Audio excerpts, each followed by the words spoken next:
Hello everyone, this is Crota giving you a fun 4v4 game that I recently played. Now I need to give a little bit of a background on across this map, but first I'll show you my team members. It is going to be Ichuchi, let me pause the game for a second, Ichuchi, Luxury, myself spawning as the pink Terran player, and finally Gifted from SC Legacy spawning as the orange Protoss. Now, some of you guys who are on my Facebook did see a really interesting screenshot with a lot of banelings. Now, in this particular game, what's happening is 4v4 roll your unit. What that means is at the very beginning of the game, we're going to announce to our opponent what exactly we're playing and what exactly we're doing, and we're only going to make that one unit.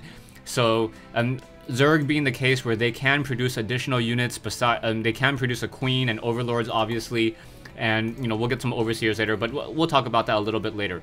So if you guys did not see the conversation, Ichuchi rolled a unit and basically told his unit was going to be queens. Meanwhile, Luxury said that he was going to be getting banelings, I'm going to be getting hellions, and Gifted is going to be getting sentries, and that is all we're going to produce. So you guys are going to try to figure out, and the four of us have to try to figure out how to make a winning strategy, knowing exactly when our opponents know exactly what we're going to be producing.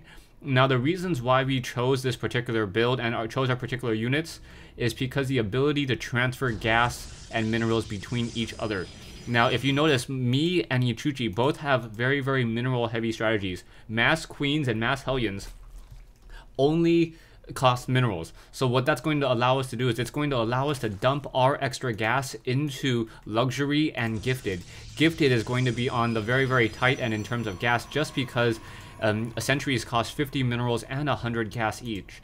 We are allowed to put and place down any production buildings we want, but yeah, that's pretty much all there really is to this story. Now back over here, we are going to see the Terran players setting up a barracks here and a barracks here. Now one of the things that on this particular one of the things that makes our particular build weak is rushes. The reason why I also went for Hellions is that Hellions deal very well with against any early rush units. Zealots, Sentries, Zealots, Marines, and Zerglings all really fall to the wayside to very well microed Hellions. So that's the reason why I am going for Hellions, because I want to be able to get Hellions in throughout the early game. Now back in Ichuchi's base, Ichuchi obviously needs to get that spawning pool, and both players on the Zerg side going for that fast expansion in order to get that additional hatchery. They need to get that gas as quickly as possible. Meanwhile, we have one drone now walking around on the inside of the base. I do not believe that the other players exactly know, even though we announced and we exclaimed a unit at the very beginning of the game, I don't think they know exactly what we're doing at this time. Quickly, 2 Marines were going to be able to shoot down that one drone there, and now an SCV most likely going to try to finish off this wall in, and now there's going to be Marines. So Luxury telling us that there's going to be a fast push as Cavino and both the Terran players are opening up with a 2 racks build into, what the blue Terran player deciding to go for a 3 racks build. So this is going to be a very heavy, a very infantry and rush build. So you already see me building a reactor out of my barracks here. I am training 1 Hellion, and I will do a reactor swap in just a moment in order to get more and more units. So moving my barracks away, I will be trying to build an additional either a tech lab for the Infernal Pre-Igniter or an additional reactor, so I can start double training more and more Hellions, and now moving out with this 1 Hellion. So you see 4 Marines here, and now so Mystics also getting a lot of Marines as well. So you see what, a 3 racks build here, another 3 racks build here, and another 2 racks build here. So this is going to be a very aggressive move by the Terran players. Meanwhile, you see Vega opened up with a very standard front door, being able to protect himself and make it very hard for any units to try to run in. So now we see a group of 4 or 5 Marines now making their way out. However, Ichuchi does have 1 queen out and now getting additional creep tumors. He does not need that many to use his energy on spawn larva, just because he doesn't need larva to produce units. If he wants to, he can just produce more and more drones. We now see now the Marines trying to come in, and now in come these queens. So queens are now slashing away at these Marines here.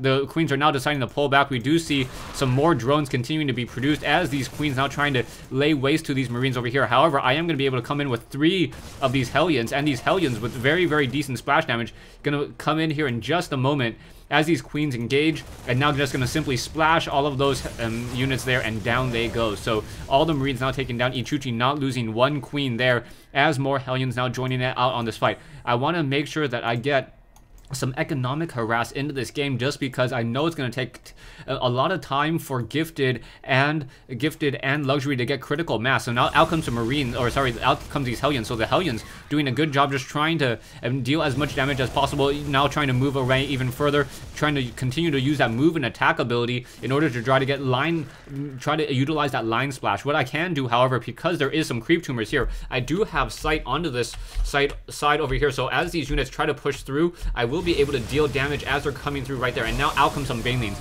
So luxury now moving out with Banelings. Hellions also trying to get as much splash damage as well. The one splash damage from a Hellion coupled with the Baneling, and those Marines are easily taken down very quickly, especially if they try to use Stim Pack. Now you do see Ichuchi continuing to train up more and more queens.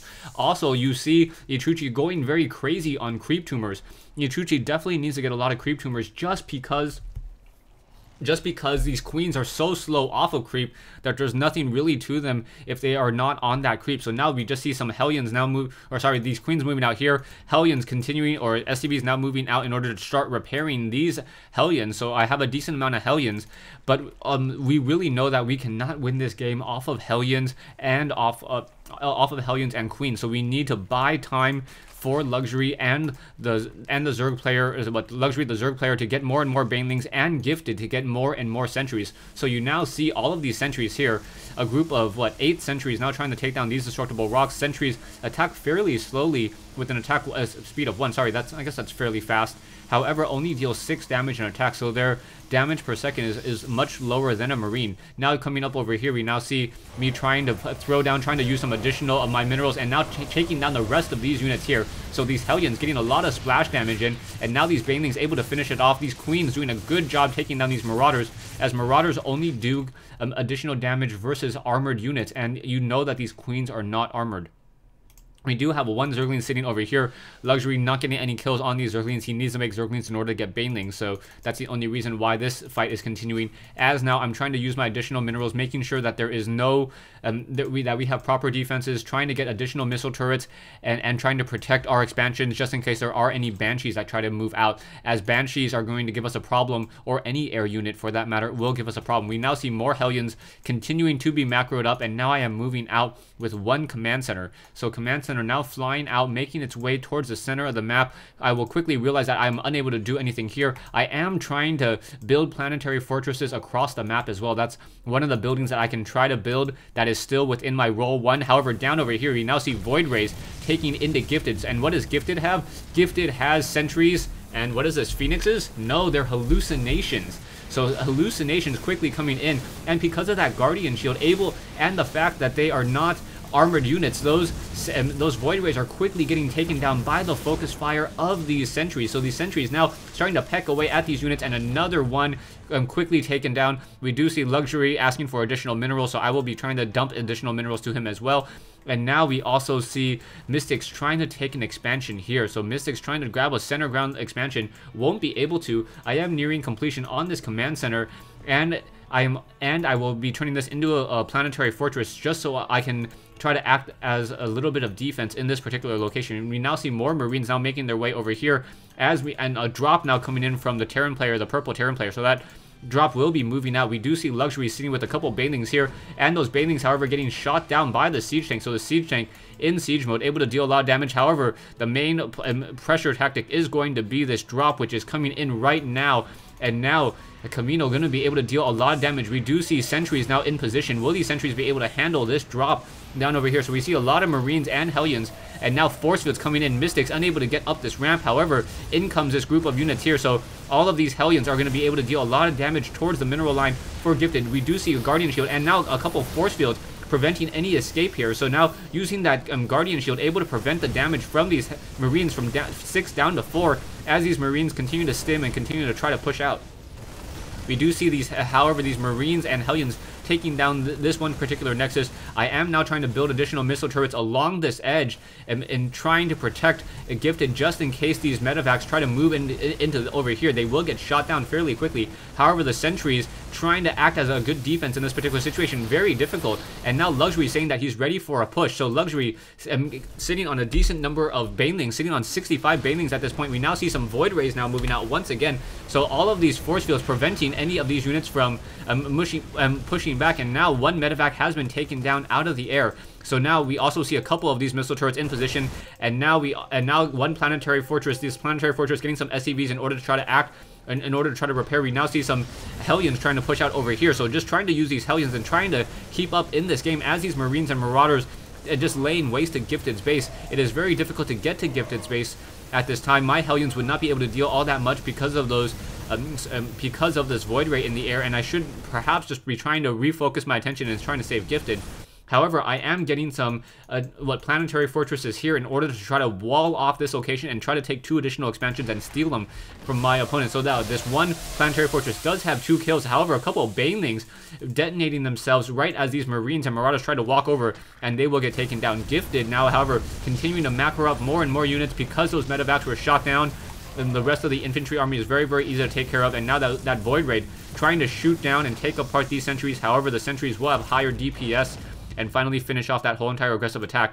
But now look at the number of banelings currently sitting by Luxury. Luxury is sitting with 24 times 4, so that's 96 banelings here. And now, yes, my frames per second is dropping very, very quickly as these banelings move. So if these banelings are trying to move, my frames per second will drop considerably. We do see some banelings sitting over here and some zealots sitting over here. So I did miss that. I did come in with some Hellions earlier and try to take down a lot of these probes. That is why Vega is no longer able to saturate this particular mineral patch.